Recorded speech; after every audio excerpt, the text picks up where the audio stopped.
না না সরি, আপনারা 10% ছাড় দিলেও আমরা 100% শিওর এই বছর আর সোনা দানা কিনবো না। ধন্যবাদ। কে ফোন করেছিল? ওই গয়নার দোকান থেকে পরীক্ষা নিচ্ছিল।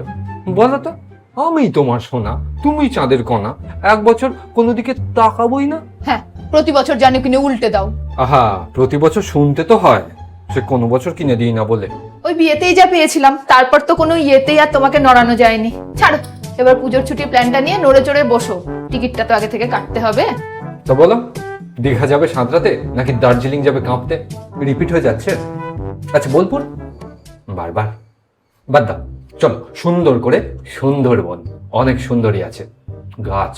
এর বাইরে আর কোথাও বেরোতে পারলে না বলো? বিদেশ বিদেশের কথা মনে হয় না, ওসব অপচয় করা উচিত নয়। আরে ট্রাভেল ব্লগ দেখো ফুল এইচডিতে, পার ডে 2 GB তো।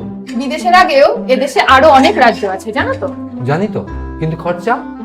এই একটা বছর অত্যাবশ্যক পণ্যই কেনা দরকার। আর বেশি বাইরে যেতে গেলে তুমি তো আবার অত্যাবশ্যক ভাবে বাড়তি বস্ত্র কেনা শুরু করে দেবে। ঘাট হয়েছে, তোমাকে কোথাও যেতে হবে না গো। এই না না, চল বাইকে গঙ্গার ঘাট থেকে ঘুরে আসি। কেন? তখন অকারণে পেট্রোল নষ্ট হবে না? ওটুকু হোক, বেশি ক্ষতির তুলনায় কম ক্ষতিই হলো লাভ। বারে বা, সার্ভিস নেওয়ার সময় লাজবাব, সার্ভিস চার্জ দেওয়ার সময় যত অভাব। একবারের জন্য মনে হয় না, না যার জন্য এত আরামে থাকি তাকেও একটু ভালো রাখি। তাই তো তাই তো, তাহলে চলো হেঁটেই যাই, শরীর মন দুই ভালো থাকবে, এসে ভালো খিদেও পাবে। কিন্তু রান্না কে করবে? করবে না না?